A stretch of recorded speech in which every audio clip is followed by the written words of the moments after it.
Alhamdulillahirabbil alamin. Nahmaduhu wa nasta'inuhu wa nastaghfiruh wa na'udzubillahi min syururi anfusina wa min sayyiati a'malina. May yahdihillahu fala mudhillalah wa may yudlil fala hadiyalah.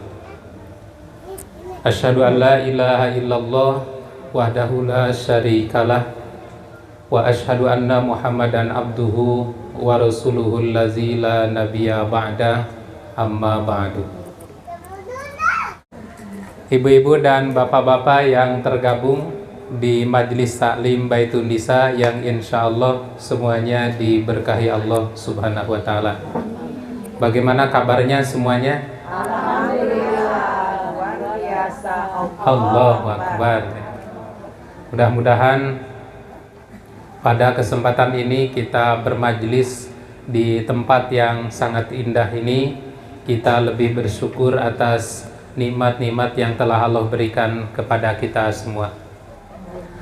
Ibu-ibu yang dirahmati Allah, pada kesempatan ini sebelum kita melanjutkan aktivitas yang lainnya, terlebih dahulu kita mulai dengan kajian seperti biasa. Dan materi yang akan saya bawakan pada kesempatan ini sudah ada di tangan Bapak Ibu sekalian. Temanya saya beri judul tentang karakter-karakter manusia terbaik dalam pandangan Al-Quran dan Sunnah. Karena tentu saja cita-cita kita semua, kita ingin menjadi khairun nas, kita ingin menjadi manusia terbaik. Dan manusia terbaik itu adalah insya Allah akan mendapatkan tempat yang terbaik pula di sisi Allah Subhanahu wa Ta'ala, selevel dengan para malaikat Allah, sosok makhluk yang selalu bertasbih dan selalu bertahmid, bertakdis kepada Allah Subhanahu wa Ta'ala. Nah, oleh karena itu kita ingin tahu bagaimana karakteristik sifat-sifat manusia terbaik menurut pandangan Al-Quran dan Sunnah. Yang pertama, karakter-karakter manusia terbaik dalam pandangan Al-Quran diantaranya adalah orang yang beriman dan beramal soleh. Jadi kalau kita ingin menjadi manusia terbaik, maka tugas kita adalah menjaga iman dan amal soleh. Ini difirmankan oleh Allah di dalam surat Al-Bayyinah ayat 7. A'udzubillahi minasyaitonirrajim. Innal ladzina amanu, sesungguhnya orang-orang yang beriman, wa amilus solihat, dan orang-orang yang beramal soleh, ulaika hum khairul bariyah, itulah sebaik-baik makhluk. Jadi makhluk terbaik di muka bumi adalah allazina amanu wa amilus sholihat, orang yang beriman yang imannya dibuktikan dengan amal soleh, baik amal soleh dalam bentuk amal perbuatan atau ibadah fisik, maupun amal soleh dalam bentuk ibadah lisan, atau amal soleh dalam bentuk ibadah hati, karena hati pun bisa beramal. Ada hati yang rusak, ada hati yang berpenyakit, ada hati yang qalbun salim. Dan berdasar ayat ini, menurut Imam Ibnu Katsir, bahwa manusia itu apabila beriman dan beramal soleh itu lebih baik kedudukannya dari para malaikat. Itu keutamaan kalau kita beriman dan beramal soleh. Kenapa?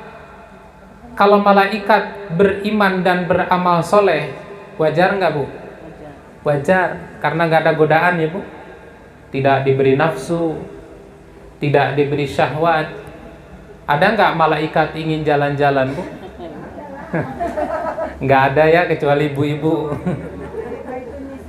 Kemudian karakteristik malaikat itu oleh Allah disebut dalam Al-Quran, la ya'sauna ma amarahum wa yaf'aluna ma yu'marun. Malaikat itu senantiasa melaksanakan perintah Allah dan tidak pernah ingkar terhadap perintah Allah. Kenapa? Karena malaikat itu makhluk takdis dan tasbih. Sampai disebut dalam Quran, malaikat itu termasuk sosok makhluk mutahharun. Mutahharun itu apa, Bu? Yang disucikan. Itu mutahharun. Kalau kita manusia disebutnya makhluk apa? Kita mah disebutnya makhluk muznibun. Muznibun itu apa?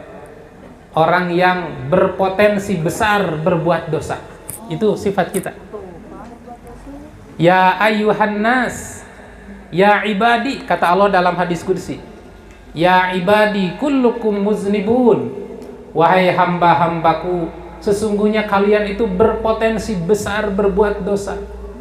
Karena kita diberi hawa nafsu, karena kita diberi syahwat, dan itu godaan yang ada pada diri kita sendiri. Belum lagi godaan yang di luar, Bu. Yang di luar itu godaan setan, godaan dunia, dan lain sebagainya. Maka kata Allah dalam hadis qudsi, ya ibadi kullukum muznibun.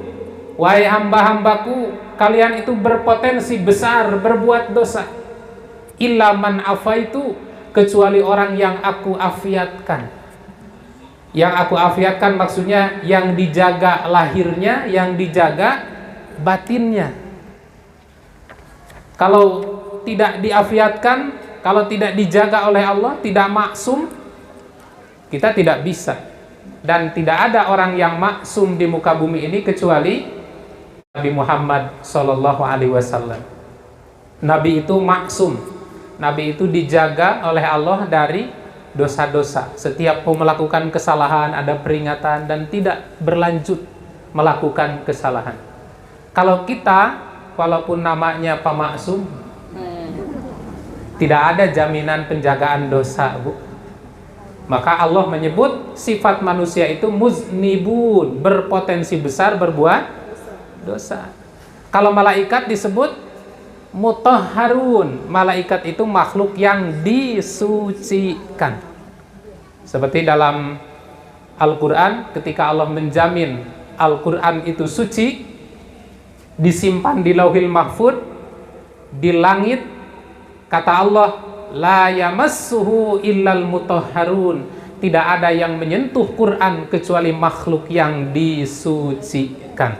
Siapa maksudnya? Malaikat. Sanes manusia. Tekengeng nunutan, Bu. Tekengeng nunutan.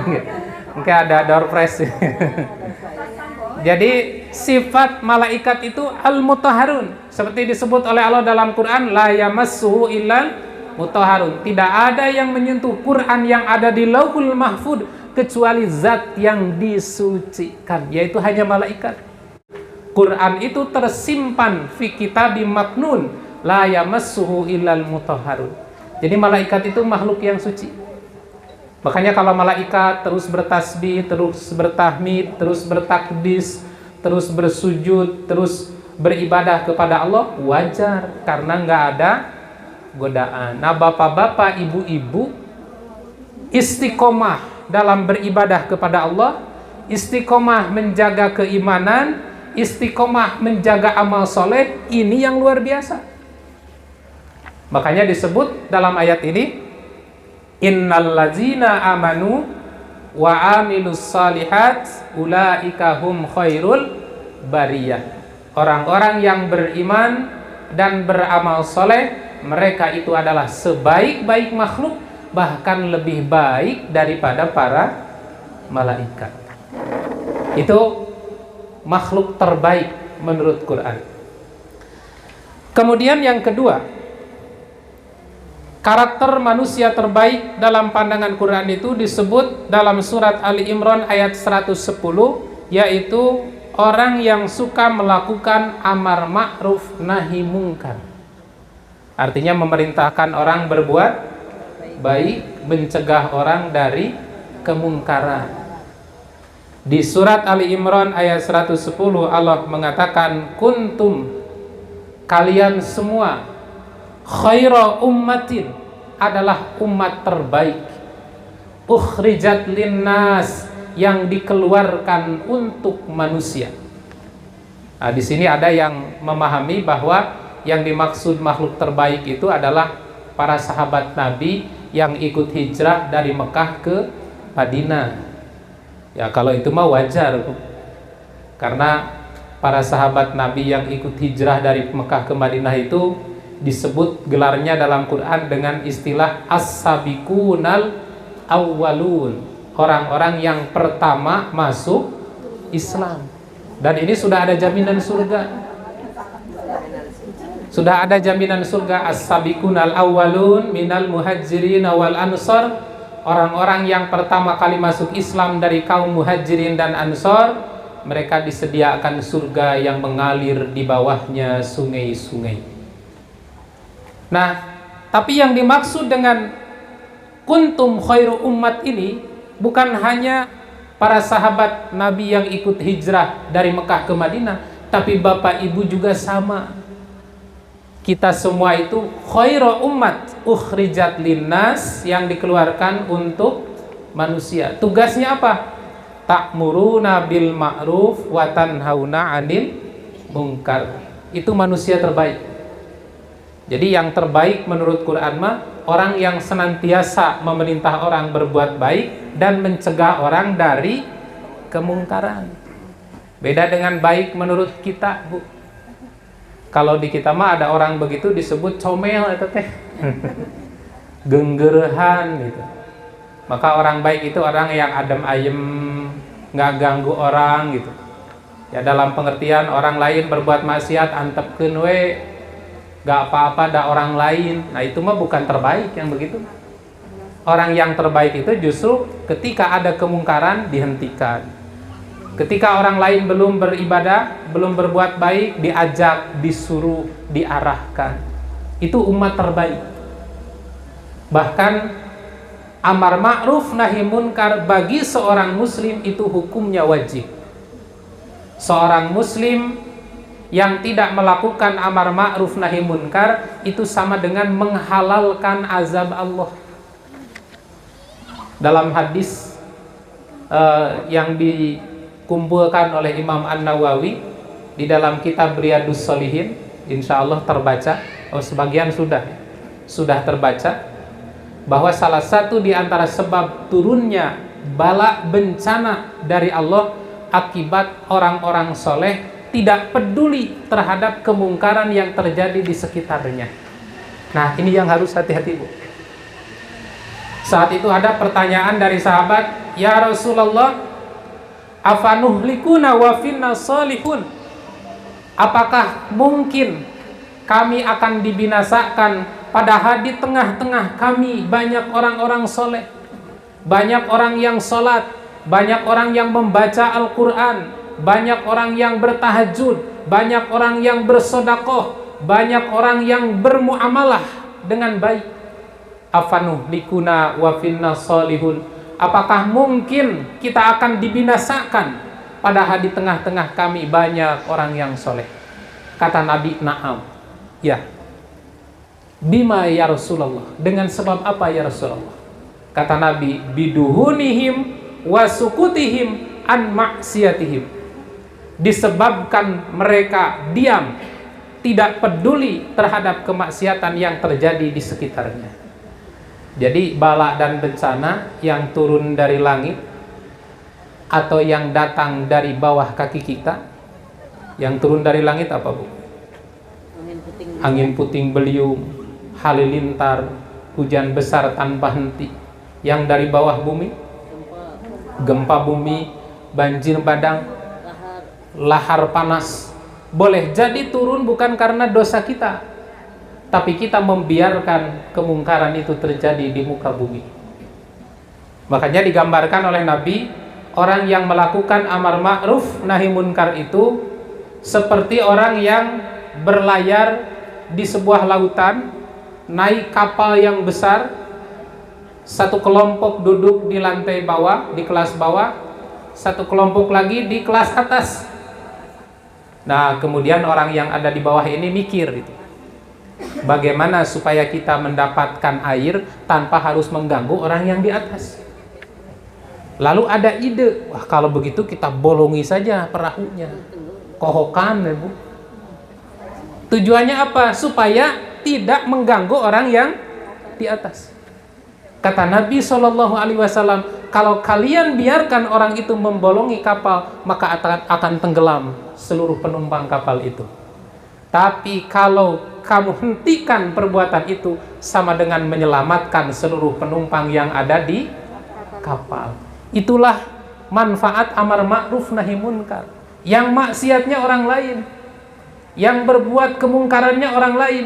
Tapi kalau dibiarkan, saat azab Allah turun, tidak hanya akan menimpa orang yang zalim dan bermaksiat saja, bisa terkena semuanya.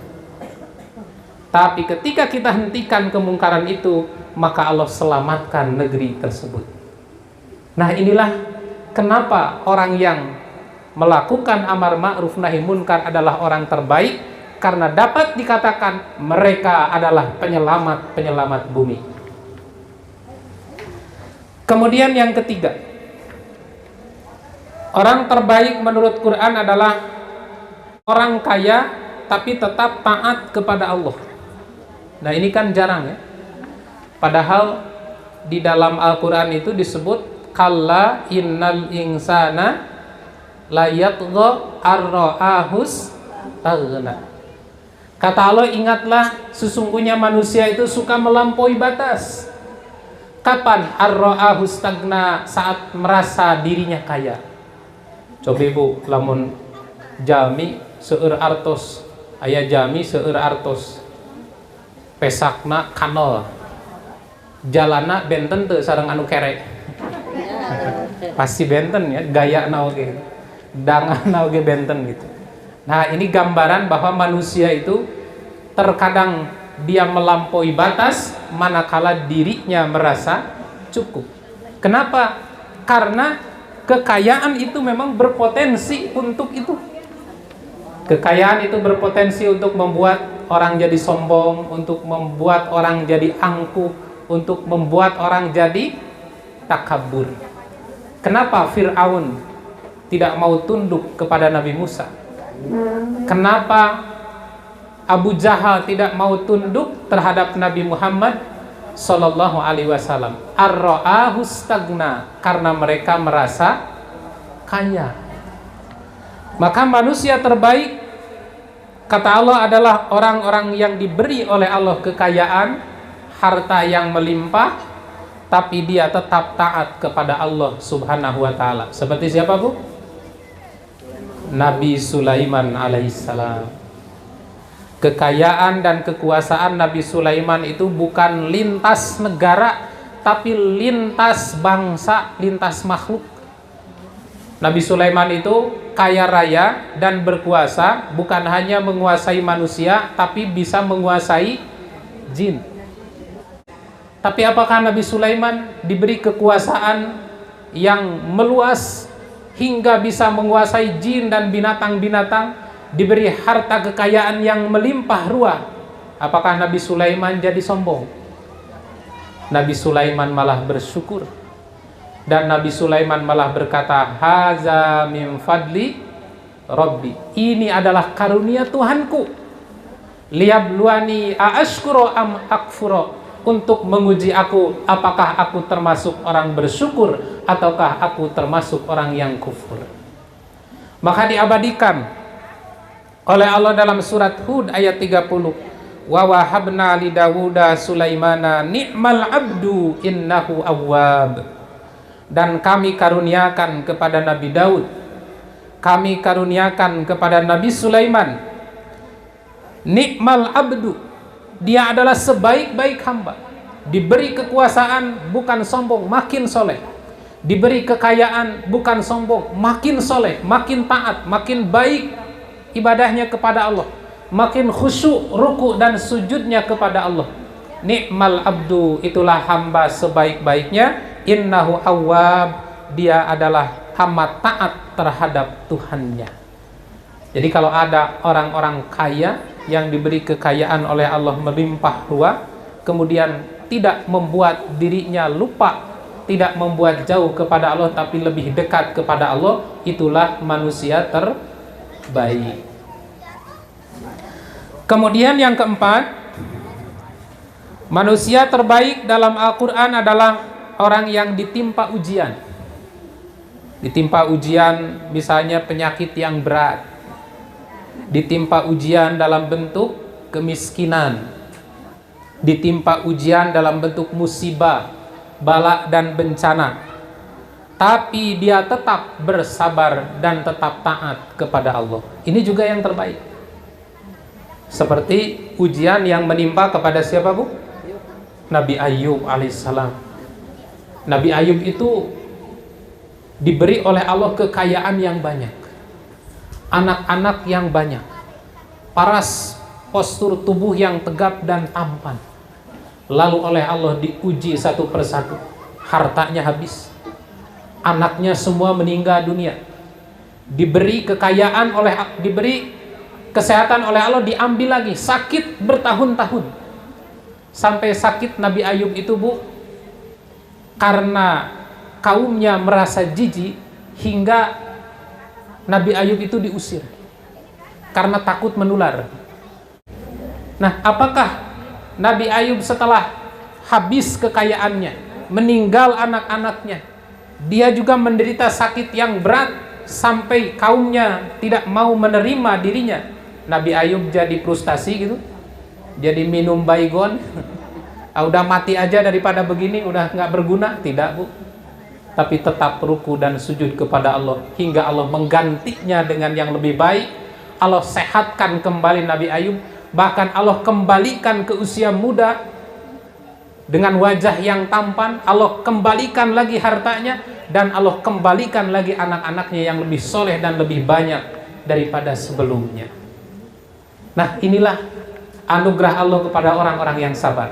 Maka orang yang terbaik menurut Quran adalah saat orang itu ditimpa ujian dalam bentuk penyakit, dalam bentuk kemiskinan, dalam bentuk musibah bala bencana, dia tetap taat dan bersabar.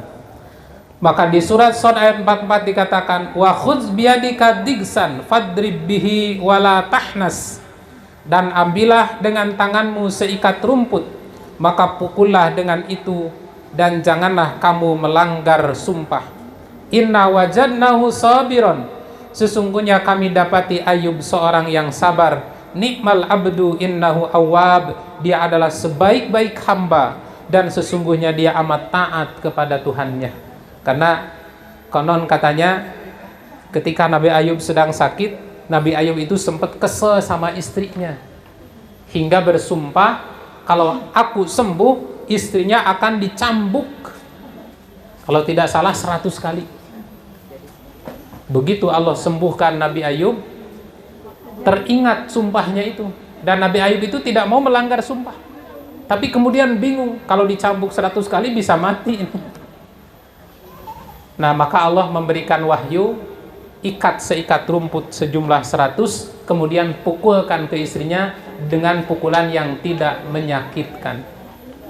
Kenapa? Karena inna wajadnahu sabirun, kami menemukan Ayub seorang yang sabar. Nikmal abdu innahu awwab, dialah sebaik-baik hamba dan sungguh dia amat taat terhadap Tuhannya. Nah, itulah 4 karakteristik manusia terbaik di dalam Al-Quran. Mudah-mudahan Bapak Ibu semua termasuk orang yang disebutkan oleh Al-Quran ini. Dan insya Allah apabila kita termasuk orang yang disebutkan dalam Quran ini, semuanya insya Allah menjadi ahlul jannah. Demikianlah Bapak Ibu yang saya hormati, yang dapat saya sampaikan sehubungan sudah azan zuhur, dan kita doakan bersama mudah-mudahan Sohibul Hajat Ibu Hajah Vita Fatimah senantiasa diberikan kesehatan oleh Allah Subhanahu wa Ta'ala, diberikan usia yang panjang dalam keadaan barokah, beramal soleh, serta bermanfaat untuk seluruh umat. Dan ibu-ibu semuanya juga mudah-mudahan diberikan usia yang panjang, sehat walafiat, diberkahi rizki, diberikan karunia keluarga-keluarga yang soleh, dan mudah-mudahan kita berkumpul lagi nanti di surga Allah Subhanahu wa Ta'ala. Demikian yang dapat saya sampaikan. Terima kasih dan mohon maaf. Rabbana la tuzigh qulubana ba'da idh hadaitana wa hab lana min ladunka rahmah innaka antal wahhab. Rabbana atina fid dunya hasanah wa fil akhirati hasanah wa qina azabannar. Amin ya rabbal alamin. Aqulu qouli hadza wa astaghfirullah li wa lakum. Wassalamualaikum warahmatullahi wabarakatuh.